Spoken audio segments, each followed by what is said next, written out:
Bukannya sebaiknya kamu dari situ salam dulu. Ya. Assalamualaikum. Waalaikumsalam. Gimana ya Kak? Jadi ini yang kemarin kan Pak, yang ada Senin terus ini yang baru. Sebentar, nggak usah buru-buru, sabar aja. Kenapa? Kamu mau apa? Tadi udah ke pembimbing 2. Ya udah Pak. Udah ada masukan dari pembimbing 2. Iya, ini lengkapin bab 3. Ya, yang jelas maksud saya kamu sudah bimbingan ke pembimbing 2. Ya, udah Pak. Terus kemarin ke saya hari apa? Hari Senin. Hari Senin ke saya dan perbaikan yang saya minta kemarin mana catatannya? Ini catatan saya. Iya Pak. Apa yang saya minta kemarin? Jadi untuk bab 1 itu kan udah sesuai ya Pak. Cuma Dari sini, ini kan ada catatan saya. maaf. Jadi ini tuh diganti mengenai karakteristik dengan kesediaan penerimaan nyamuk berwolbachia sebagai pencegahan demam berdarah dan di Kelurahan Pasir Jati. Tahun 2024. Oke, sudah diperbaiki ya. Iya Pak. Berarti yang jadi perannya itu kesediaan penerimaan ya. Iya. Terus yang, Apa? yang ini kan saya udah sesuai menurut WHO global terus Asia Tenggara. Ya, terus apa yang saya minta kemarin? Nah, Bapak minta ini 1 paragraf. Ya, Ini udah 1 paragraf. udah kamu kerucutkan. Narasinya udah diperbaiki. Gini Pak, saya maaf. Ini 1 paragraf. Ini sama ini mana? Yang ini sama ini jadi ini. Iya, jadi ini aja. Hmm. Kemarin katanya Ini Kemenkes mana? Kementerian Kesehatan Pak. Ya, Malaysia. Indonesia. Berarti ujungnya ada Ya ada Kemenkes. Indonesianya. Apa singkatannya kalau Kemenkes Indonesia? Iya Pak. Apa Kemenkes? RI. Ya, Kemenkes Ya. RI. Nah, sekarang pertanyaan saya, data WHO-nya, data demam berdarah secara dunia mana? Ini Pak. Ini WHO. Oke, yang ditampilkan sudah case fatality rate, ya. Iya. Terus incident rate, oke. Iya. Terus ini data Kemenkes Indonesia. data Indonesia. Di Indonesia di mana demam berdarah paling tinggi, Eka? Di Indonesia itu tertinggi itu di tahun ini tuh di Provinsi Jawa Barat. Bukan, di tahun kemarin ya Pak, Jawa Barat, Jawa Tengah sama Jawa Timur. Berapa angkanya, Eka? Berapa insidensi di Jawa Barat, di Jawa Timur, dan Jawa Tengah? Harusnya kan ada dalam kurungnya nih, Jawa Barat, di Jawa Barat dalam kurung berapa prevalensinya? Oh iya Pak. Ada kan di, Ada. nah itu harusnya dimasuki ya, koma Jawa Timur dalam kurung berapa prevalensinya atau insiden rate-nya ya, begitupun di Jawa Tengah. Berarti paling tinggi memang di Jawa Barat ya. Oke. Berdasarkan profil kesehatan Provinsi Jawa Barat, nggak usah langsung kamu sebutkan lagi begitu ya. Disederhanakan. Ini kemarin ada juga. Nih ya. Iya. Jadi nggak usah. Kan kita tadi bicara insidensi gitu kan. Nah, IR ini. Berarti IR DBD di Jawa Barat tahun 2022. Kenapa nggak langsung begitu? Iya, langsung aja. Ya, nggak perlu maksud saya itu disebutkan berdasarkan gitu. Di mana di Jawa Barat paling tinggi demam berdarah? Di Sukabumi Pak. Di Sukabumi. Iya, Kemudian terus paling rendah itu di Tasik. di Tasikmalaya 17,6. 17,6 ini adalah insidensi. Iya. Iya Pak. Iya. ada dasarnya angka kesakitan ya. Kamu konsisten. Kalau misalnya ingin menggunakan angka kesakitan dari awal menggunakan angka kesakitan. Kalau mau menggunakan incidence rate, menggunakan incident rate gitu. Ya, konsisten aja. Maksud saya itu penggunaan katanya ini ya. Mau pakai kesakitan atau insiden. Iya Pak. Oke ya, data Jawa Barat sudah, data Kota Bandung. Jadi ini Pak. Bahwasanya itu kata apa? Ya, bahwasanya Itu kata hubung. kurang baku ya. Enggak. Yang pertama dia betul kurang baku. Yang kedua itu adalah kata hubung. Kata hubung tidak boleh di awal paragraf. Ya. Nah, berarti ini sama. Kota Bandung ibu kota dari Provinsi Jawa Barat. Untuk apa kamu sebutkan itu? Ini orang udah tahu bahwa kantor pemerintahan Kota Bandung itu di Jawa Barat itu di Kota Bandung, orang udah tahu ya. Jadi langsung aja kalau misalnya mau pakai angka kesakitan, misalnya Kota Bandung adalah salah satu kota endemik demam berdarah ya, dengan prevalensi atau dengan insidensi di tahun 2020. Kenapa 2020? Karena saya ingin melihat kayak perbandingan dari per tahunnya gitu Pak. Dari 2022, 20, 21, terus 22. Nah, 22 itu sama 22 itu udah sampai 2023 Desember kemarin Pak. Terus itu sementara di 2024 itu datanya cuma ini Pak. Ini di Kota Bandung. Iya Pak. Kota Bandung atau Jawa Barat? Enggak, angka ini. Kota Bandung. Kota Bandung yang tertinggi di 4.600 ini data DBD Kota Bandung dari Januari sampai Maret ini. Oh, ini cuma Januari Februari aja Pak? Iya, Januari Februari di Kota Bandung sebanyak ini. Sedangkan 5.200 kasus ini adalah dalam jangka 1 tahun. Iya. Sekarang baru Februari. Januari Februari udah 4.600. Iya Pak. Bener ini Kota Bandung. Nah, cek lagi ya, jangan sampai keliru. Ya kalau misalnya memang terjadi peningkatan sebesar ini, ya harus ada datanya. Kalau memang real ya nggak masalah dicantumkan. Tapi takutnya ini ada kekeliruan. Apakah ini Jawa Barat atau Kota Bandung? Ya. Oke, terus apa lagi? Udah clear datanya ya, berdasarkan Kota Bandung. Nah ini kan masih menjelaskan bahwa data di Kota Bandung itu terjadi fluktuatif. Nah, dia fluktuatif dari tahun 2020 ke 2021 itu meningkat. Kemudian di tahun 2022 meningkat lagi. Kalau meningkat berarti terus terjadi peningkatan, ya bukan fluktuatif. Terus pertanyaan saya, di Kota Bandung itu di daerah mana DBD paling tinggi? Di Kota Bandung ya Pak? Ya. Di Kota Bandung tertinggi itu maksudnya di kecamatannya ya Pak? Ya. Salah satunya di kecamatan Ujung Berung. Itu salah satunya. Salah duanya? Rancasari Pak. Salah tiganya?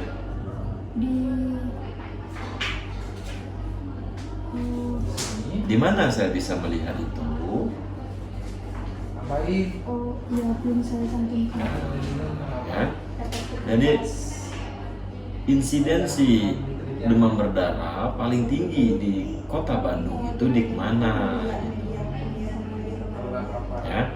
Terus kamu bisa lihat sebenarnya kalau Kota Bandung ini nggak perlu sebanyak ini juga nggak apa-apa. Tetapi kamu cukup mengatakan bahwa terjadi peningkatan yang signifikan dari tahun 2020 sampai dengan tahun 2023. Ini data tahun 2023 nggak ada.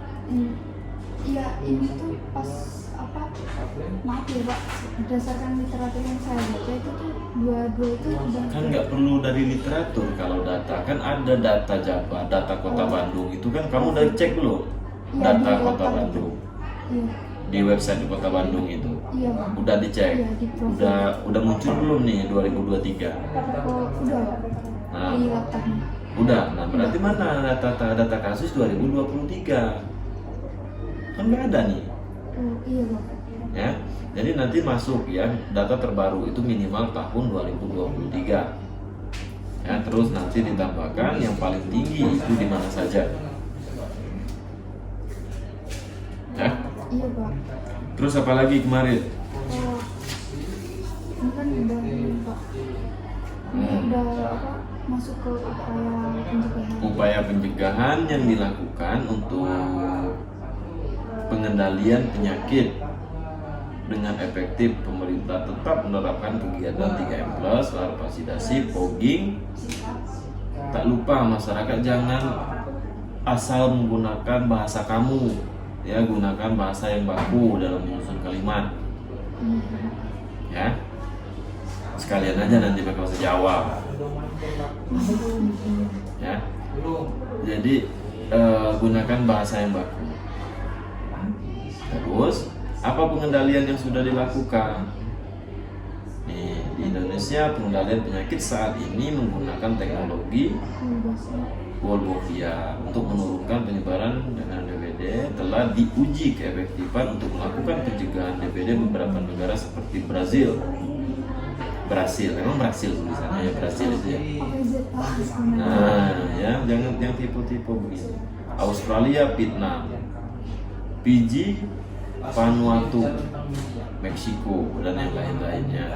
Sedangkan di Indonesia dilakukan penelitian ini sejak tahun 2011 di Yogyakarta dengan dukungan, nggak perlu kamu sebutkan semua begitu, ya. Ya disebutkan aja bahwa teknologi ini sudah dilakukan di beberapa negara, diantaranya misalnya Brazil, Australia, Filipina, Vietnam misalnya, dan Sri Lanka. Nggak usah kamu sebut semua, ya. Terus di Indonesia sudah dilakukan pertama kali untuk menguji teknologi nyamuk berwolbachia ini di Yogyakarta, misalnya ya. Nah, terus nih di Jakarta itu efektif atau tidak? Nah, itu pertanyaannya. Kan efektif tuh. Nah, disebutkan bahwa dengan adanya program Wolbachia di Jogja itu memang terjadi penurunan jumlah kasus yang signifikan demam berdarah dengue. Nah, baru nanti masuk lagi nih. Nah, setelah seperti ini ya, di tahun 2023 kemarin penerapan teknologi nyamuk berwolbachia ini diterapkan juga di Kota Bandung. Di belakang Pak. Ada mana? Ini kan pengertian. Nah, pengertiannya. Kalau nggak salah di belakang juga. Kenapa dia jauh banget?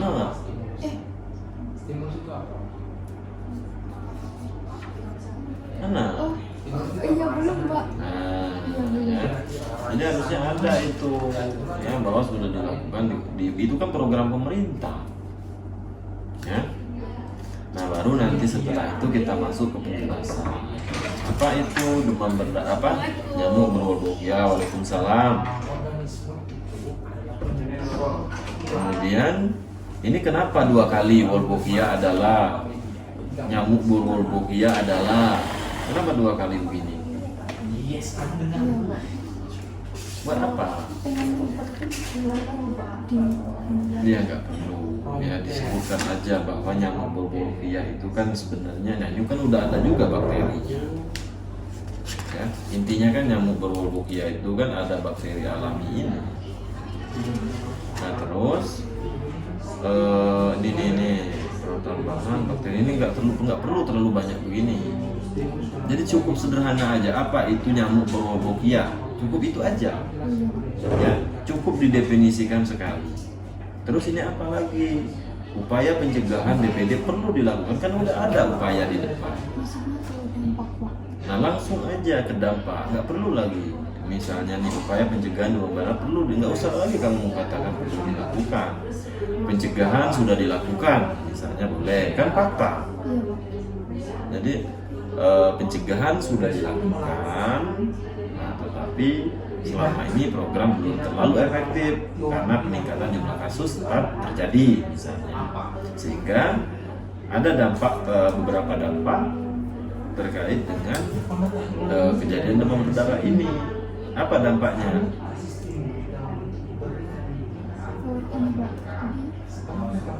Ini Pak, melonjak itu Pak. Ya itu sudah pasti, tapi dampaknya itu apa? Ini kan belum menunjukkan dampak sama sekali. Ini belum menunjukkan dampak. Misalnya, ya nanti kamu carilah di artikel banyak kok yang menceritakan tentang dampak. Penelitian mengenai Wolbachia telah dilakukan oleh peneliti Eliminasi Dengue Project Yogyakarta dengan menggandeng fakultas. Nggak usah kamu jabarkan sepanjang itu, ya. Penelitian Iya, penelitian tentang nyamuk Wolbachia ini sudah banyak dilakukan. Penelitian yang dilakukan di Vietnam itu berfokus kepada apa? Ya, terus penelitian yang dilakukan di Brasil berfokus tentang apa? Penelitian yang dilakukan di Sri Lanka berfokus pada apa? Sedangkan penelitian yang dilakukan di Indonesia sebelumnya itu berfokus tentang apa?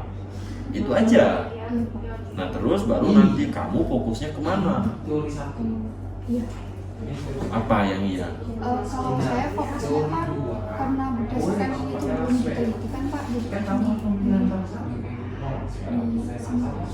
berfokus pada penggalian informasi mengenai sosioekonomi dan demografi, apakah memiliki hubungan gitu Pak, signifikan? Ya, jangan begitu juga menarasikannya. Jadi pintar-pintar menarasikan itu, ya.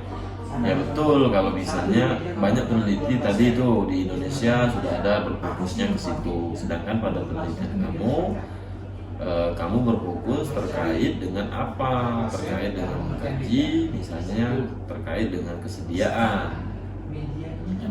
Ya. Oke, ini kenapa spasinya berbeda? Kenapa berbeda yang ini? Kan kemarin nggak begini nih. Kenapa ada pertanyaan masalah? Emang ada di panduan? Nggak ada Pak. Terus kenapa kamu bikin? Iya. Iya Pak, ini Pak, apa?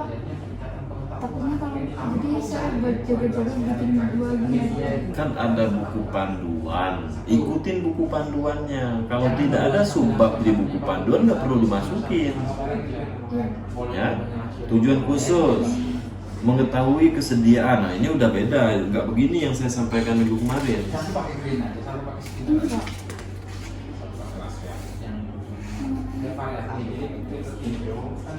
Iya, nggak begini pokoknya narasinya yang saya sampaikan minggu kemarin.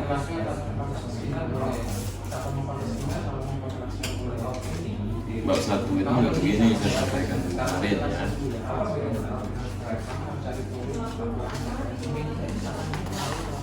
Ini Pak, mau ke tujuan khusus Pak. Iya, apa? Tujuan khususnya yang pertama itu mengetahui kesediaan bagaimana berwolbachia, terus yang kedua mengetahui Nggak begitu narasinya. Apa yang membedakan antara analisis univariat dan bivariat? Ya kalau misal univariat itu Mengetahui apa? lebih mengetahui mengenai kayak mengidentifikasi gitu Pak. Apa yang nanti akan disajikan? Kalau bivariat ini mengetahui hubungan, mengetahui pengaruh, mengetahui perbedaan, menguji efektivitas, itu kan bivariat. Iya Pak. Kalau univariat mengetahui apa? Mengetahui mengenai ini Pak, kesediaannya. Betul, apanya nanti yang akan dilihat dari kesediaan? Bagaimana kamu menunjukkan kesediaan itu nanti? Dalam bentuk apa? Lebih ke Ngukurnya ya Pak ya? Enggak. Kan kesedia berarti dia nanti kan bersedia dan tidak bersedia. Ya kan? Nah, berarti nanti kira-kira tabelnya kayak gimana? Bersedia dan tidak bersedia itu. Misalnya ada 100 orang responden kamu. Nah, ya ada 100 orang. Katakanlah dari 100 orang ini ada 55 yang bersedia, ada 45 yang tidak bersedia. Gimana kamu membuat tabelnya nanti? Tabel Bikin aja tabelnya. Gimana?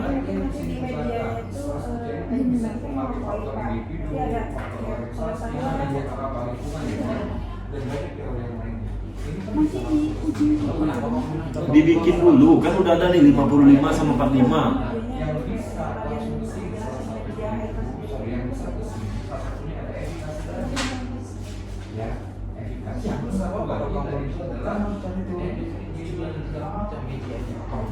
Makanya ketika menulis yang saya sampaikan itu jangan terpotong-potong.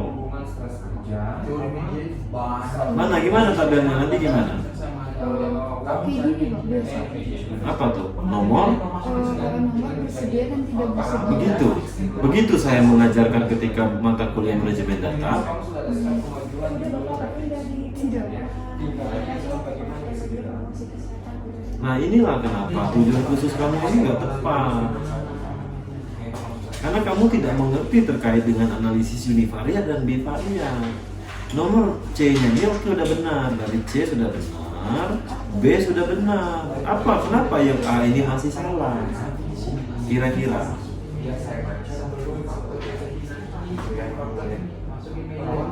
B ini benar.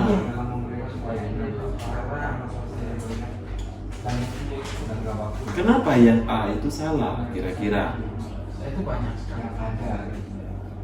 Nah, ya kamu apa? Coba. Kenapa kira-kira yang A ini ya, yang A ini masih salah? Bab 3-nya belum bikin kamu? Kalian nggak ada yang japri saya kan? Yang mereka itu ya yang harusnya japri saya. Apa? Coba. Pokoknya apa nih? Kenapa yang nomor A ini salah, yang B dan C ini benar? Terus kenapa dia sampai C doang? Oh ada juga sampai oke. Ini udah benar ya. Jadi kalau univariat itu saya ini kurang menggambarkan gitu. Jadi bagaimana yang benar? Jadi seharusnya menggambarkan. Enggak, yang B ini udah benar. Lihat ya, B itu benar loh. Saya nggak bakal saya yang B itu benar. Kenapa yang A itu salah? Karena tidak ada gambaran. Gimana benarnya? Jadi mengetahui gambaran kesediaan dan penerimaan dan penjual bahasa seharusnya harus ada gambarannya, Ya. distribusi mengenai ini. Apa ininya apa? Diperjelas gitu loh Pak. Iya, nanti itu aja salahnya. Terus ditulis judulnya sampai ujung. Ketika mau di tujuannya tulis sampai ujung, sampai tahun. Oke, udah nih. Eka, bab satunya masih sedikit lagi bab satunya itu. Terus apa lagi kemarin? Bab 2 kan ini pembunuhan. Terus tadi alhamdulillah Sudah, pemimpin 2. Oke, clear kalau sudah. Mana? Apa lagi? Bab 2-nya mana? Bab 3 itu. oh maaf Pak, ini Bab 2. 1 lembar doang bab 2 kan? ini Pak 3 lembar itu. enggak sampai sini Pak. 4 lembar itu. 1, 2, 3, 4, 5, 6, 7 7 lembar bab 2. 7 lembar bab 2. Banyakan bab 1 ya daripada bab 2 kamu ya. Iya, berarti banyakan teori dan banyakan masalah daripada teorinya. Gitu. Terus kenapa kajian teorinya di sini, epidemiologinya di sini nih? iya Pak, maaf Pak tadi Iya. Apa kajian teori epidemiologi apa ini? mengenai epidemiologi DBD Pak. Harusnya poin A-nya itu demam berdarah Denji. Ya. Sebabnya dari demam berdarah Denji itu misalnya satu, definisi. Kan nggak mungkin dari epidemiologi langsung. Definisi dulu lah. Ya. Baru masuk. Ada nggak bukunya kamu setiap ada yang di bab 2 ini? Buku metode. Enggak, buku teori yang ada di bab 2 ini. Ini kan teori nih. Iya Pak. Ada nggak bukunya? Saya ini Pak dari bukan buku jurnal. Epidemiologi demam berdarah dari jurnal etiologi dari jurnal. Iya. Mana jurnalnya nih? Ini aja nggak ada sumbernya. Cara penularan dari jurnal juga. Mana besok bawa ke saya jurnalnya, saya membaca jurnalnya yang menjelaskan tentang cara penularan, kemudian yang menjelaskan ini apa nih, pencegahan demam berdarah sangat tergantung pada pengendalian sektornya. Nah, itu saya mau lihat bahwa semua diprintkan semua jurnalnya yang kamu gunakan untuk tinjauan pustaka dan ditandain biar nanti saya bisa ngecek semua teori yang kamu bilang kamu ambil dari jurnal. Kan ini biologi, kenapa cuma begini teori DBD-nya? Cuma DBD-nya ini cuma 2 lembar ini deh.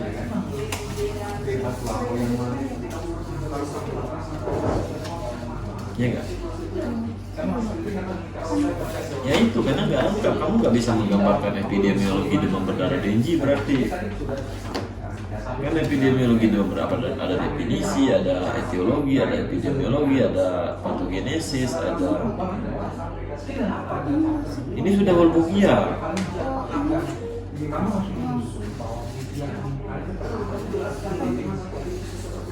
Gejala, kemudian ada gejala umum, gejala khusus, ada tipe demam berdarah itu apa saja, terus ada penyebab demam berdarah, kan ada semua kemana teorinya? Nah, nggak ada.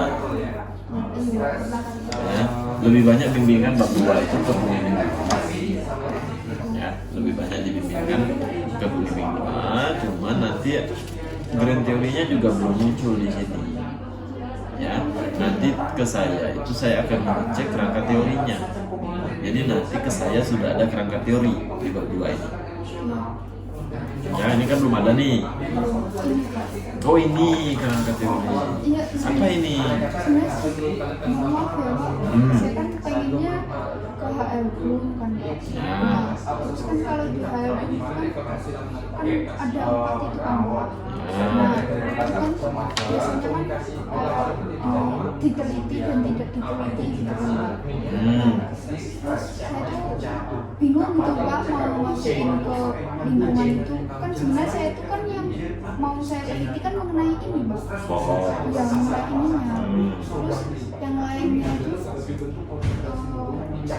cara memasukkan kayak menjabarkan gitu loh Pak. Itu harus dijabarkan atau enggak? Apa yang dijabarkan? Maksudnya kayak lingkungan nanti itu. Kan sudah saya tuliskan kemarin. Kalau misalnya nih ada umur kemarin saya minta apa komponennya di teori. Umurnya itu kayak ada apa tingkatan umur. Enggak begitu. Kemarin mana tulisannya? Apa yang saya minta di umur itu? Di setiap variabel itu apa yang saya minta untuk teorinya?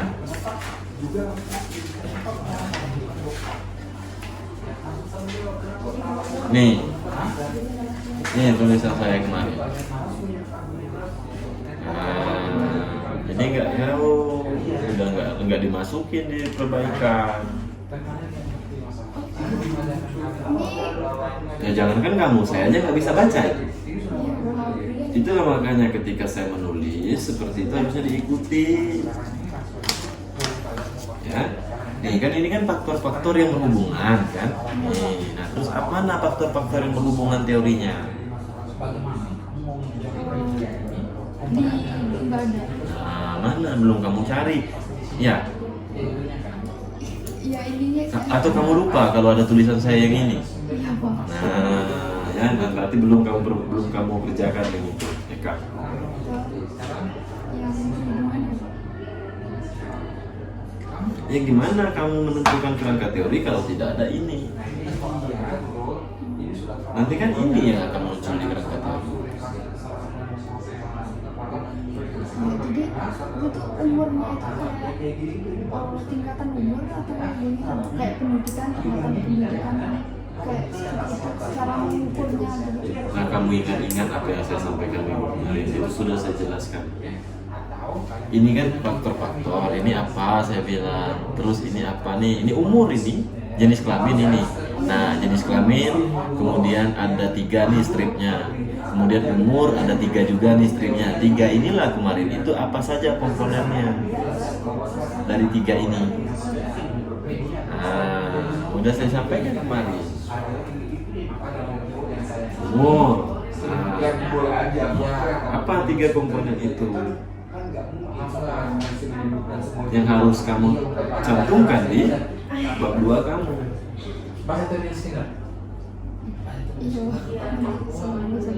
Apa yang kamu baca tulisan saya itu cuma garis doang. Nah, silakan nanti tanyakan, kan kemarin kan rame-rame bimbingan, pasti ada yang ingat apa itu 3 komponen yang ada di umur, jenis kelamin, kemudian apa lagi pada pendidikan, pekerjaan, sosioekonomi. Nah, apa 3 komponen dari masing-masing? Ya, tanya kalau misalnya memang gak ada yang tahu, nah nanti kalian sama-sama kena marah. Ya, silakan disusun Eka sampai bab 3. Mana bab 3-nya? Kemarin kan kalau saya tidak salah saya minta disusun sampai bab 3. Metodologi penelitian. Belum? Waktu itu enggak bilang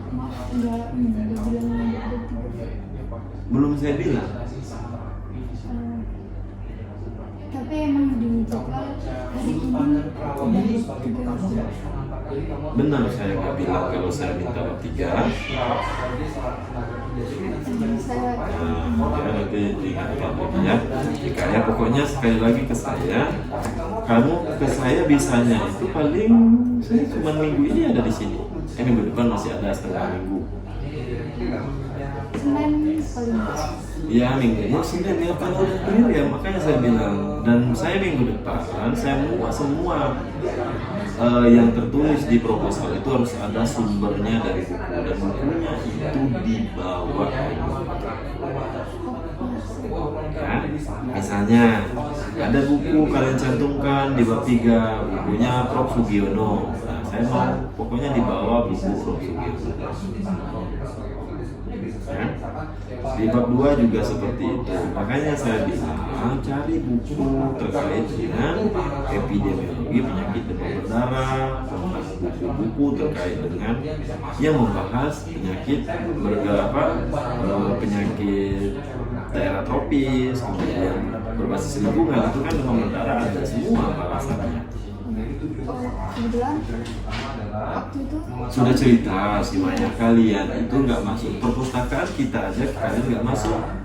waktu Iya, kamu belum masuk perpustakaan. Di perpustakaan kita itu ada banyak. Ya, ada yang mau ditanyakan ya kan? Tanya dulu, itu diskusikan sama teman-teman yang lain. Apa itu? Karena minggu kemarin sampai sebanyak ini tulisan saya, artinya sudah saya jelaskan.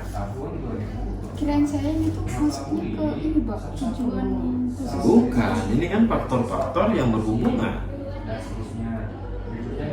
Nah, ini saya sampaikan awal paragrafnya seperti apa, kemudian bagaimana menyambungkan dengan grand teori. Nah, terus nanti muncullah poin 1, poin 2, poin 3. Nah, saya aja ingat loh. Kamu yang seharusnya lebih mengingat itu malah nggak ingat. Enggak sama sekali. Sama sekali nggak ingat. Enggak, yang mengenai itu kita Nanti diskusikan sama ya. Karena itu kan kamu bawa pulang.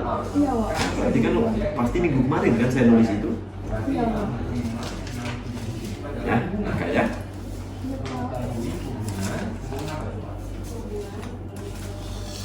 Iya Pak.